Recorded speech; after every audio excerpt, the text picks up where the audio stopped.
అందరికీ నమస్తే. నా పేరు శ్రీకాంత్. ఫస్ట్ టైం మీరు మా ఛానల్ చూస్తుంటే సబ్స్క్రైబ్ చేస్తారని మనస్ఫూర్తిగా కోరుకుంటున్నా. ఇక విషయంలోకి వెళ్తే, పాపం పేర్ని నానికి కాపు కుర్రాడు ధమ్కీ ఇచ్చాడు. ఆ ధమ్కీ అంతా ఇంత ధమ్కీ కాదు, అసలు సోషల్ మీడియాలో అటువంటి పదాలని వాడాలన్నా కూడా ఎక్కడన్నా కమ్యూనిటీ గైడ్లైన్స్ వస్తాయేమో అనేటువంటి స్థాయిలో ఇచ్చేశాడు. ఆయన ముందు ఆ కుర్రాడు కాపు ద్రోహి పేర్ని నాని అంటే, సరే ఆ కుర్రాడంటే ఉడుకు రక్తంతో ఉన్నోడు, అవునా కదా? సరే ఇది ఆవేశపడ్డాడు అనుకో, ఇతనేం చెప్పాలి?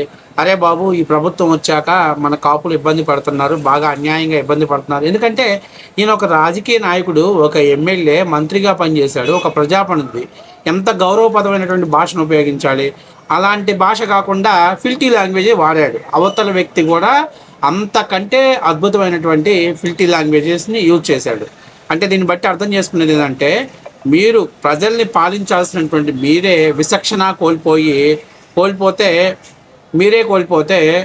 ప్రజలు మిమ్మల్ని చూసి ఇన్స్పిరేషన్ అయితే వాళ్ళు కూడా అటువంటి భాషనే మాట్లాడితే మీరు తలెత్తుకొని తిరగలేరు అనేదానికి ఈరోజు ఇది ఒక ఉదాహరణ. కాబట్టి పేర్ని నాని కావచ్చు, ఇంకెవరైనా కావచ్చు, వైసీపీ పార్టీలో ఉన్నటువంటి ఎవరైనా సరే ఒళ్ళు దగ్గర పెట్టుకొని మాట్లాడాలి.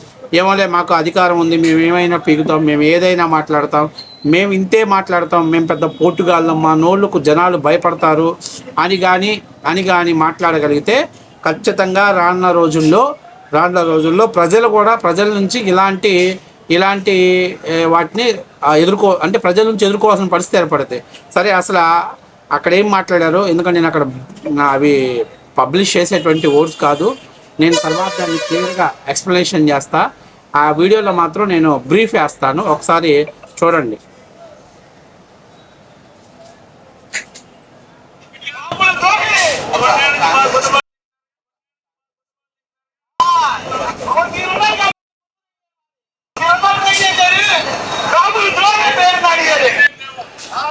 అదే అంటే ఏమన్నాడు జగన్మోహన్ రెడ్డి గారు ప్రభుత్వం దిగిపోయిన తర్వాత ఈ 2 ఏళ్లలో కాపుల్ని బాగా పగలగొట్టారు కదా అని చెప్పి అన్నాడు.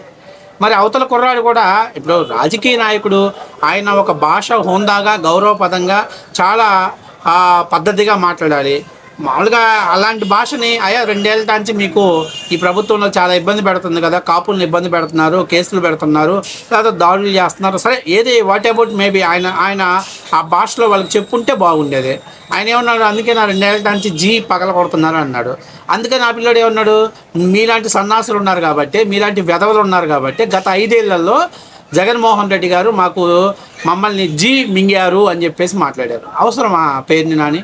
ఇట్లాంటి నువ్వు ఒక ప్రజాప్రతినిధి అయ్యి ఒక రూట్ లైన్లో ఉండాల్సిన వాడివి, ఒక విధానంగా మాట్లాడాల్సిన వాడివి, ఇటువంటి లాంగ్వేజెస్ మాట్లాడితే పబ్లిక్లో ఉండేటువంటి వ్యక్తులు వాళ్ళు ఎలాగ రియాక్ట్ అవుతారు? కాబట్టి ఇప్పుడు ఇది చాలా దారుణమైన విషయం కదా. ఏది ఏమైనా కానీ బ్రో, మీరు అంత దారుణంగా మాట్లాడటం అట్టేలే, ఎందుకంటే అవతల వ్యక్తిని చూస్తే మనం గౌరవం ఇవ్వాలని ఉంటుంది. కాబట్టి మనం ఆయనకెట్టో సంస్కారం లేకపోతే కనీసం మనకైనా సంస్కారం ఉంటే ఆ సంస్కారంగా ఒక రకంగా చెప్పి ఉండాల్సిందే. పేర్ని నాని, నీ జన్మలో సిగ్గు తెచ్చుకో. ఇదేనా నువ్వు మాట్లాడే విధానం? పబ్లిక్లో ఎలా మాట్లాడాలో కూడా తెలీదు. అందుకే ముందేమో అమరావతి ప్రాంతంలో ఫస్ట్ పేర్ని నాని అమరావతి ప్రాంతంలో రైతులు ఆడవాళ్ళదన్నారు నేను చెప్పా. సెకండ్ టైము కాపు సామాజిక వర్గం చెందిన వాళ్ళు, ఎందుకంటే అమరావతిలో కొన్ని గ్రామాలలో కాపు సామాజిక వర్గం చెందినటువంటి వాళ్ళు రైతులు భూములు ఇచ్చారు. అక్కడ కాపు సామాజిక వర్గం వాళ్ళే, వీడు మా కులానికి పట్టిన చీడ పురుగు, వీడు ద్రోహి అంటే ఇన్ని రకాలుగా మాట్లాడుతుంటే కనీసం సిగ్గు అనిపించట్లేదు. అన్నం ఎలా సహిస్తుంది పేర్ని నాని నీ ఒంటికి? అసలు అన్నం తింటున్నావా, లేకపోతే పేదలకు పంచినటువంటి కోటా బియ్యం తింటున్నావా? నాకు అర్థం కావట్లేదు. కానీ ఈ రకంగా పచ్చి బూతులు తిడుతుంటే మీరు అసలు ఎట్లాగా ఈ విధంగా మీరు సిగ్గు లేకుండా మళ్ళీ పైపొచ్చి రాజకీయాల్లో పోయి తిరుగుతున్నా? కొంచెమైనా కామన్ సెన్స్ ఉండాలిగా. అరే, నేను బయటికి వెళ్తే ఈ రకంగా తిడుతున్నారు, ఇంత దారుణంగా మాట్లాడుతున్నారు, అసలు ఏంటి? నాలో ఏమన్నా మార్పు తెచ్చుకోవాలా? అసలు కనీసం అవతల వ్యక్తి ఎంత హోందాగా మాట్లాడినప్పుడు నువ్వు దానికి హోందాగా సమాధానం చెప్పాల్సింది. ఏదో రోడ్ సైడ్ ఒక చిల్లర వెదవగా మాట్లాడితే అవతల వాడు తిరిగి అదే భాషను మాట్లాడాడు. ఇవాళ పరుగు పోయింది ఎవరిది? నీది పోయింది. ఇవాళ చాలామంది అంటారు తిక్క కుదిరింది పేరుని నానిగాడికి. తొర్రిపల్లడికి తిక్క కుదిరింది అని చెప్పి మాట్లాడుతున్నారు. అందుకే నేను ఏమంటున్నానంటే జగన్మోహన్ రెడ్డి గారి కోసము దయచేసి నీ పొలిటికల్ కెరీర్ని ఎలాగో నాశనం చేసుకున్నావు, కానీ మీ కొడుకు పొలిటికల్ కెరీర్ని కూడా నాశనం చేయమాక. చండాలంగా ఉంది. మీ తండ్రి గారి పేరు చెప్పుకొని నువ్వు ఎమ్మెల్యే అయ్యావు, మంత్రి అయ్యావు, కానీ నీ పేరు చెప్పుకుంటే నీ కొడుకు కనీసం ఎమ్మెల్యే కాదు కదా, కౌన్సిలర్గా కూడా గెలవలేనటువంటి దౌర్భాగ్య పరిస్థితులు దిగజారిపోయే ప్రమాదం ఉంది. ఈరోజు ఆ పిల్లడు అడుగుతున్నాడు, గత 5 ఏళ్లలో అతను అడిగిన దానికి నువ్వు సమాధానం చెప్పు. ఇలా 1-2 చోట్ల ఎక్కడో చోట కాపుల మీద దాడులు జరిగిన మాట వాస్తవమే. అది అక్కడ యాదృచ్ఛంగా వాళ్ళకు ఉన్నటువంటి వ్యక్తిగత కారణాల వల్ల జరిగినాయి. ఇది ఈరోజు జరిగిందా అని అంటే స్వాతంత్రం వచ్చిన దగ్గర నుంచి గ్రామాలలో ఒక కులం మీద ఒక కులం దాడులు జరుగుతున్నాయి. లేకపోతే ఇద్దరు వ్యక్తులు కలబడినప్పుడు ఖచ్చితంగా ఒక కులం మీద దాడి చేస్తున్నామని జరుగుతున్నాయి అవి. కానీ జగన్మోహన్ రెడ్డి గారు ముఖ్యమంత్రిగా ఉన్నప్పుడు కాపులకు ఇచ్చినటువంటి ఓబీసీ రిజర్వేషన్లో 5% రిజర్వేషన్, ఈడబ్ల్యూఎస్ రిజర్వేషన్లు అనుకుంటే 5% రిజర్వేషన్ రద్దు చేసినప్పుడు మీరు ఎందుకు మాట్లాడలేదు? కాపు కులానికి, కాపు కార్పొరేషన్కి ప్రతి సంవత్సరం 2,000 కోట్ల రూపాయలు కేటాయిస్తానని కేటాయించినప్పుడు ఎందుకు మాట్లాడలేదు? ఇలా అనేకమైనటువంటి తప్పులు జరిగినప్పుడు నోరెత్తి మాట్లాడకుండా ఈరోజు అయిన దానికి కాని దానికి కులాన్ని అడ్డం పెట్టుకొని కులం మీద బతకాలని, కులం కోసం కులాన్ని రెచ్చగొట్టి రాజకీయ లబ్ధి పొందాలని చూస్తే ఖచ్చితంగా ఇలా కులంలో చాలామంది చైతన్యవంతులయ్యారు, ఆలోచన చేసుకున్నారు, గతానికి ఇప్పటికీ కంపారిజన్ చేసుకొని అరే భాయ్ ఇది వీళ్ళు గుండా మనకు ఉపయోగం లేదు, గత 5 ఏళ్ళు కూడా వీళ్ళు మనకు ఉపయోగపడలేదు, ఈరోజు కూడా కేవలం కులాన్ని రెచ్చగొట్టి రాజకీయ లబ్ధి పొందాలని చూస్తున్నారు అనుకున్నారు. కాబట్టే సొంత కాపు కులస్తులే ఈరోజు మిమ్మల్ని ప్రతిఘటించి ఇలా మాట్లాడారు. సో ఏది ఏమైనా మీరు మాట్లాడిన దానికి పోల్చుకుంటే 100కి 100% అతను మాట్లాడింది 100కి 100% కరెక్ట్. ఎందుకంటే రాజకీయ నాయకుడే విచక్షణ కోల్పోయి మాట్లాడినప్పుడు కామన్ మ్యాన్ గౌరవంతో ఎలా మాట్లాడాలి? కాబట్టి ఆయన ఖచ్చితంగా మాట్లాడారు. ఆయన ఆ కుర్రాడి సమాధానాన్ని హర్షించదగినటువంటిదే.